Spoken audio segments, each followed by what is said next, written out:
8 అంశాలు గినక Congress party August 15వ తారీఖు లోపున ఫుల్ఫిల్ చేస్తే నేను ఖచ్చితంగా రాజీనామా చేస్తాను, మా రిజిగ్నేషన్ యాక్సెప్ట్ చేయండి అని ఆయన ఇచ్చినటువంటిది ఫార్మాట్. మీ మీడియా మిత్రులందరికీ కూడా గతంలో ఇది ఇచ్చింది.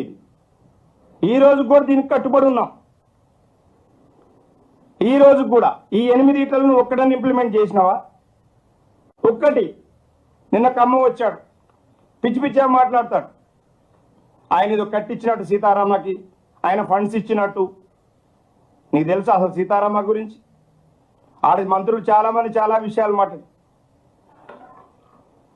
ఏమై నోరుంది కదా, మైక్ ఉంది కదా, ఇష్టం వచ్చేట్టు మాట్లాడతా అంటే కొద్ది రోజులు భరిస్తారు, తర్వాత జనం తిరగబడతారు.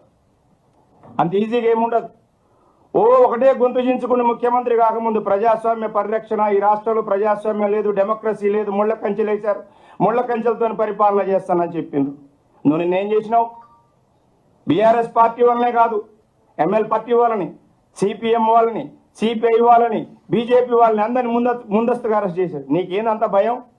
నువ్వు ప్రజాస్వామ్యవాదివి కదా, నీకు ప్రజాస్వామ్యం మీద నమ్మకం ఉంది కదా, మరి ఎందుకు అరెస్ట్ చేయాల్సి వచ్చింది? ముందస్తుగా గృహ నిర్బంధం చేశారు, లాఠీ చార్జీలు చేశారు.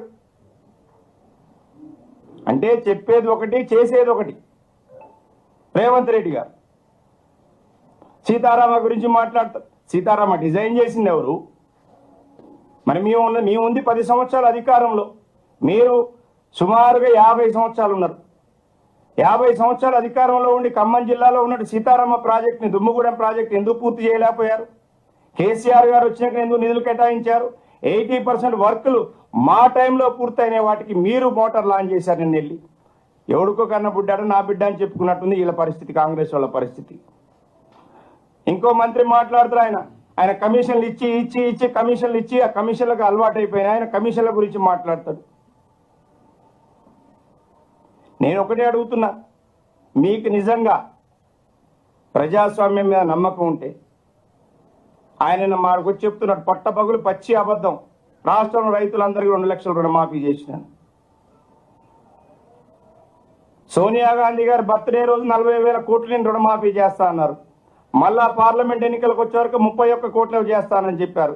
బడ్జెట్లోకి వచ్చే వరకు ఎన్ని కోట్లు పెట్టారు? నేను ఎన్ని రుణమాఫీ చేశారు? 17,000 కోట్లు అన్నారు.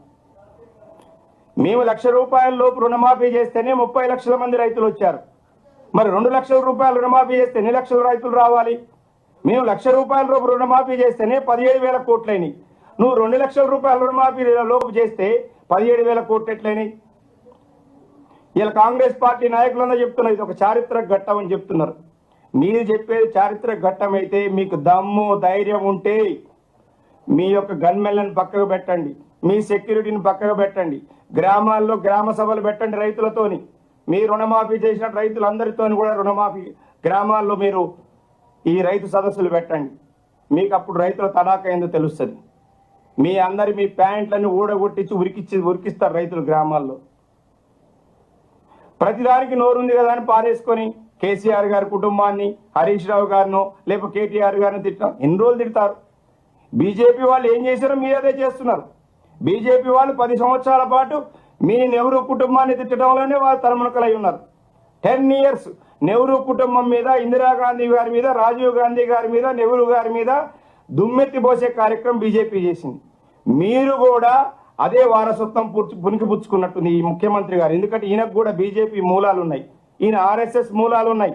ఆర్ఎస్ఎస్ మూలాలు ఉన్న వ్యక్తి కాబట్టే సేమ్ వాళ్ళ యొక్క వారసత్వాన్ని పుణికిపుచ్చుకొని ఇయ్యాలా అధికారంలోకి వచ్చి 8 నెలలైనా కానీ ఇంకా కేసీఆర్ గారి కుటుంబాన్ని లేకపోతే బీఆర్ఎస్ ప్రభుత్వాన్ని తిట్టే కార్యక్రమంలో ఉన్నాడు. ఒక్క హామీ మాట్లాడరు, అన్ని పిచ్చి పిచ్చి మాటలు మాట్లాడతారు. నీకు ఇక్కడ ఎవరన్నా నన్ను నమ్మే పరిస్థితి ఉందా? నీవు ఇచ్చినటువంటి 420 గ్యారంటీస్ పక్కా పెట్టు, 6 గ్యారంటీలు కూడా ఇంప్లిమెంట్ చేయలేని పరిస్థితులలో ఉన్నారు. నేను ఒక్కటే మీ సందర్భంగా మీడియా మిత్రుల ద్వారా ఈ రాష్ట్ర ముఖ్యమంత్రిగా, ఎందుకంటే నాకు ముఖ్యమంత్రి అనే పదవి మీద నాకు విశ్వాసం, నమ్మకం, గౌరవం ఉంది. ముఖ్యమంత్రి పదవి అనేటువంటిది ఈ తెలంగాణ బిడ్డలకు ఆయన, ఎందుకంటే ఆ పదవి ఒక వన్నె తెచ్చే పదవి కాబట్టి ఇప్పటికైనా తెలంగాణ బిడ్డల యొక్క పరువు తీయమాకండి. బయట మార్కెట్లో తెలంగాణ యొక్క ఔన్నత్యాన్ని, తెలంగాణ యొక్క డిగ్నిటీని పెంచే విధంగా బిహేవ్ చేయండి. ఈ రాష్ట్రానికి ముఖ్యమంత్రిగా ఉండి కానీ చిల్లర మాటలు మాట్లాడాలనుకుంటే ముఖ్యమంత్రిగా ఉండబాకు, నువ్వు కొండారెడ్డిపల్లిలో లేకపోతే కొడంగలిలో మాట్లాడుకో, మాకేం అభ్యంతరం లేదు. కానీ ఈ రాష్ట్రాన్ని రూల్ చేస్తూ ఒక ముఖ్యమంత్రికి ఒక అరుదైన గౌరవాన్ని ఈ రాష్ట్ర ప్రజలు నీ మోసపూరితమైన మాటలు నమ్మి నీకు ఇచ్చారు. ఆ ఇచ్చినటువంటి నమ్మకాన్ని ఒమ్ము చేయకుండా ఇప్పటికైనా కనీసం బుద్ధి తెచ్చుకొని మాట్లాడటం నేర్చుకొని నేను మీడియా ద్వారా ఈ ముఖ్యమంత్రి గారికి విజ్ఞప్తి చేస్తాను.